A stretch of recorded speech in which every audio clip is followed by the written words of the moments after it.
Good morning student, कैसे हैं आप सब लोग बेटा। आई होप आप सब लोग बहुत अच्छे होंगे बेटा। तो आपको इससे पहले वाली वीडियो में हमने बेटा एक्सरसाइज 10.2 के बारे में समझाया था। यहाँ पर हमने कैसे हम लाइन की इक्वेशनों को फाइंड आउट करते हैं वो हमने समझाया था। बट अब हम इस एक्सरसाइज में एक जनरल इक्वेशन होती है लाइन की, जनरल इक्वेशन ऑफ लाइन आप सबने पढ़ा है, ax plus b y plus c equal to 0 होता है। इसको हमें रिड्यूस करके यानी कन्वर्ट करना है किसमें, कुछ वेरियस सिंपल अलग अलग जो फॉर्म पढ़ी है हमने अब तक। इस लाइक आपने पहले एक्सरसाइज 10.2 के बारे में पढ़ा था, स्लोप इंटरसेप्ट फॉर्म पढ़ी थी, इंटरसेप्ट फॉर्म पढ़ी थी, नॉर्मल फॉर्म पढ़ी थी।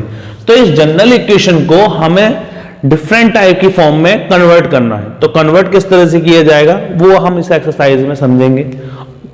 जो भी समझा है, जो भी हम इस तरह समझेंगे वो आगे हम समझते हैं। देखिए सबसे पहले फॉर्म क्या होती है आपकी, slope intercept form. Slope intercept form आप सबने पढ़ा है, y equal to m x plus c होती है y equal to m x plus c. अब इस लाइन को y equal to m x plus c convert करना है। तो आप देख रहे हैं कि लाइन की इक्वेशन क्या दे रखी है, ax plus b y equal to c. तो आप y वाले टर्म्स को आप इधर रखेंगे minus ax minus c. Clear, y equal to minus a upon b x minus c upon b. Comparing with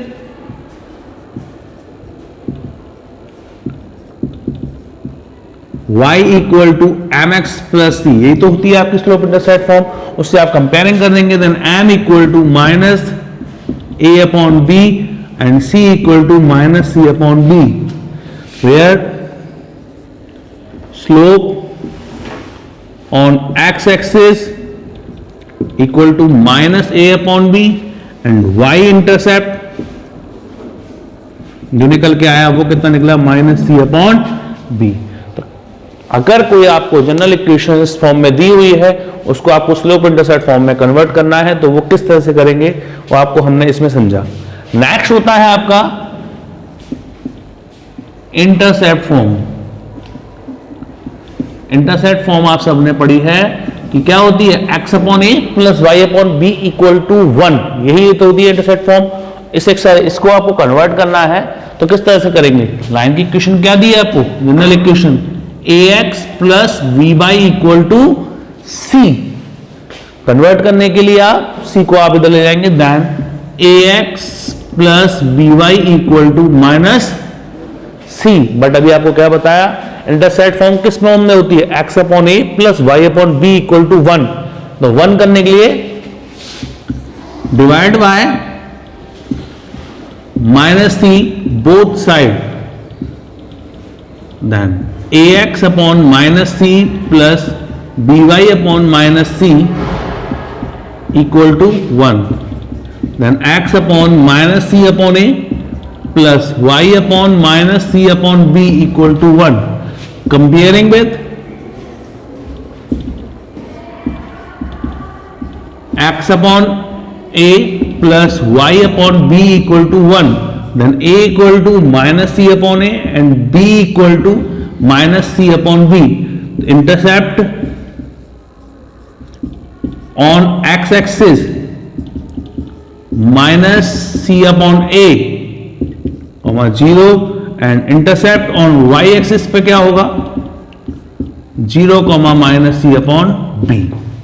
तो क्लियर बेटा, तो इस तरह से जो फॉर्म निकलती है वो आपकी वेरियस फॉर्म समझी। इसके बाद एक फॉर्म होती है नॉर्मल फॉर्म, उसे हम नेक्स्ट में पढ़ेंगे। इसको आप रफ नोट कर लीजिए आप।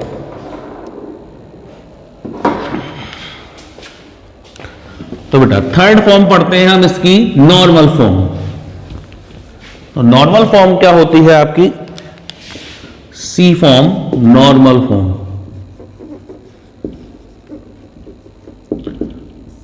यही लाइन की इक्वेशन थी, ax plus b y plus c equal to 0, यही जनरल इक्वेशन दे रखी है। और आप नॉर्मल फॉर्म की बात करें तो हमने जब पिछली एक्सरसाइज 10.2 पढ़ी थी तो उसमें नॉर्मल फॉर्म पढ़ी थी, आपने क्या पढ़ा था, x cos alpha plus y sin alpha equal to b, यही तो पढ़ा था। अल्फा जो होता है angle on x axis and p perpendicular distance. तो इसे कन्वर्ट करना है तो डिस्टेंस हमेशा कैसी होती है, पॉजिटिव। तो इसको पॉजिटिव करने के लिए मैंने क्या किया, इसको लिखा -ax minus by equal to c, लिख सकते हैं आप। नाउ अब इसमें क्या होता है, आपको डिवाइड देना पड़ता है। नाउ डिवाइड बाय अंडररूट में x के कोएफिशिएंट का स्क्वायर प्लस y के कोएफिशिएंट का square both side, then minus a upon root में a square plus b square x plus minus b upon root में a square plus b square y equal to c upon root में a square plus b square, comparing with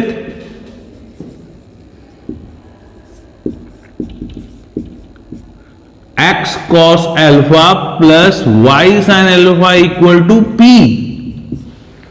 cos alpha equal to कितना आ गया, minus a upon root में a square plus b square and sin alpha equal to minus b upon root में a square plus b square and perpendicular distance c upon root में a square plus b square. Clear बेटा? तो इस तरह से हमने इसको, जो जनरल इक्वेशन थी, इसको डिफरेंट फॉर्म में किस तरह से कन्वर्ट किया जाता है वो समझा था। आगे के नेक्स्ट टॉपिक में हम इसके बीच की लाइन के एंगल्स के बारे में पढ़ेंगे। यहां तो नोट करिए आप इसे।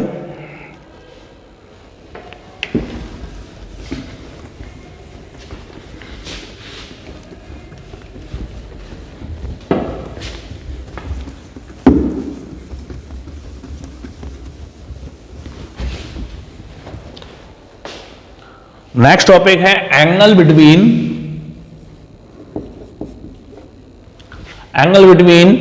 Two lines.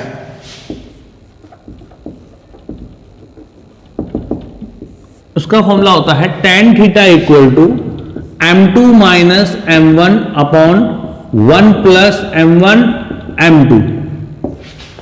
चलिए बेटा, दो लाइन की इक्वेशन दे रखी है। स्लाइड फाइंड, एग्जांपल ले लीजिए, find angle between lines y equal to √3x plus 1 and √3y plus equal to x plus 1।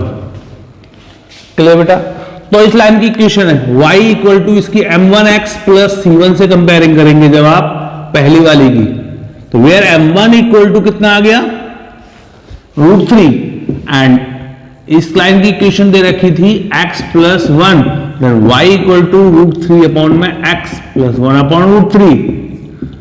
m2x plus c2 से कंपेयरिंग करी, देन m2 इक्वल टू कितना आ गया, 1/√3। नाउ एंगल निकालना है आपको, tan theta equal to, formula पढ़ा आप सबने, m2 minus m1 upon 1 plus m1 m2, then m2 की value 1 upon √3 minus √3 upon 1 plus 1 upon √3 into √3, then √3 take LCM 1 minus 3 upon 1 plus 1, then minus 2 upon 2√3, 2 से 2 cancel out हो गया, then tan theta equal to आ गया minus 1 upon √3। Clear बेटा? Note से आपको निकलता है पॉजिटिव, तो tan थीटा इक्वल टू एक बार लेंगे आप 1 अपॉन √3 और tan theta equal to minus 1 upon √3, tan 1 upon √3 30 degree और theta equal to minus 1 upon √3 150 degree. तो दो एंगल निकल के आए आपके पास, एक तो 30 डिग्री का और एक 150 डिग्री का। क्लियर बेटा? दो लाइन की इक्वेशन दे रखी हो, सबसे पहले आप उसकी कंपेयरिंग करके m1 और m2 निकालेंगे, उसके बाद उसके एंगल का फॉर्मूला लगा के दो वैल्यू फाइंड आउट करेंगे। क्लियर बेटा? यहां तक नोट करें आप इसे।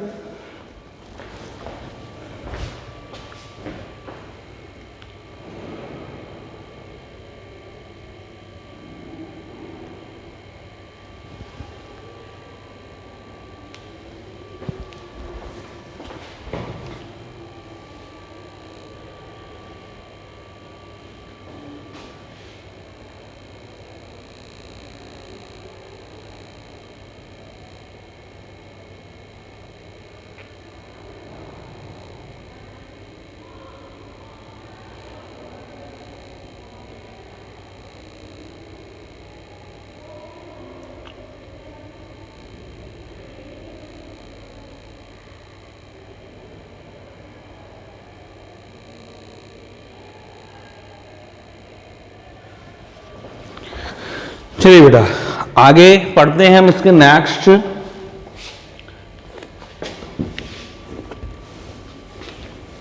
कंडीशन। कुछ कंडीशन होती हैं, अगर एंगल निकालना है तो उसके बीच में कुछ ना कंडीशन होगी। कंडीशन फॉर पैरेलल लाइंस, यानी कंडीशन फॉर पैरेलल लाइंस। अगर दो लाइन आपस में पैरेलल हैं, क्या कंडीशन होगी? M1 equal to M2। अगर दोनों लाइन आपस में इक्वल हैं तो क्या होना चाहिए? दोनों की स्लोप आपस में इक्वल होनी चाहिए। क्लियर बेटा? एंड या आप इसको ये भी कह सकते हो कि उनके coefficient A1 upon A2 equal to B1 upon B2, ये दोनों आपके सेम होने चाहिए। या दूसरी कंडीशन में आपको दिया है कंडीशन फॉर परपेंडिकुलर। अगर दो लाइन आपस में परपेंडिकुलर हैं तब क्या होगा? दोनों की स्लोप यानी M1 into M2 equal to -1 होना चाहिए, या A1 into A2 plus B1 into B2 equal to 0 होना चाहिए। अगर ये कंडीशन सेटिस्फाई होती है तभी आप कह सकते हैं कि लाइन पैरेलल होंगी और लाइन परपेंडिकुलर होंगी। क्लियर बेटा?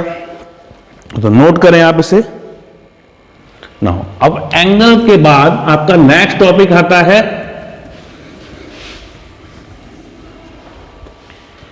Distance of a point, distance of a point from a line. Clear बेटा? मान लिया परपेंडिकुलर डिस्टेंस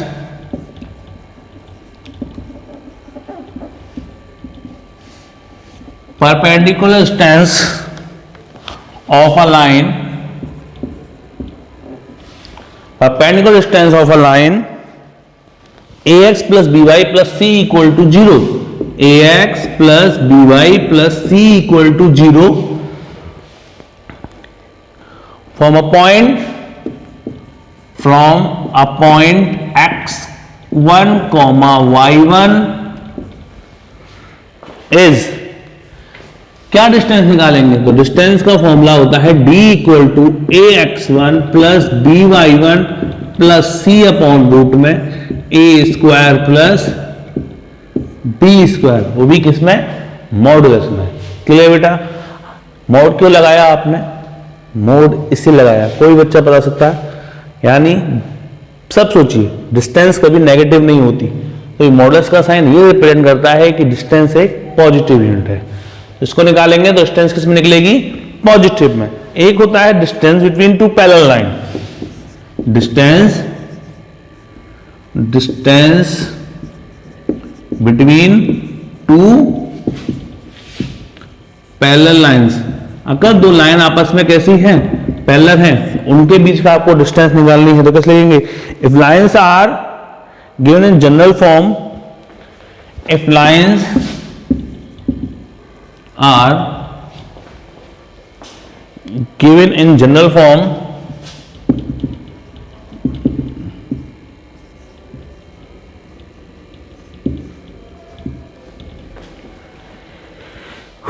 ax, जब उसकी जनरल इक्वेशन दी होगी तो आपके x और y के कोएफिशिएंट आपस में इक्वल करने पड़ेंगे। एंड दूसरी वाली के भी आपका अगर इक्वल नहीं है तो आपस में उसको इक्वल कर लीजिए, यानी C1 और C2 उनके डिफरेंट होने चाहिए और A1 और A2 आपस में इक्वल। तो जब उसके निकालेंगे तो डिस्टेंस निकलेगी, तो वो डिस्टेंस का फॉर्मूला होता है C1 minus C2 upon mode में A square plus B square. Clear बेटा? इसको नोट कर लीजिए। तो ये कुछ हमारी कंडीशन है जिनके हिसाब से हम इन्हें सॉल्व करते हैं। जैसे कोई एक एग्जांपल लेके आपको समझा देते हैं हम।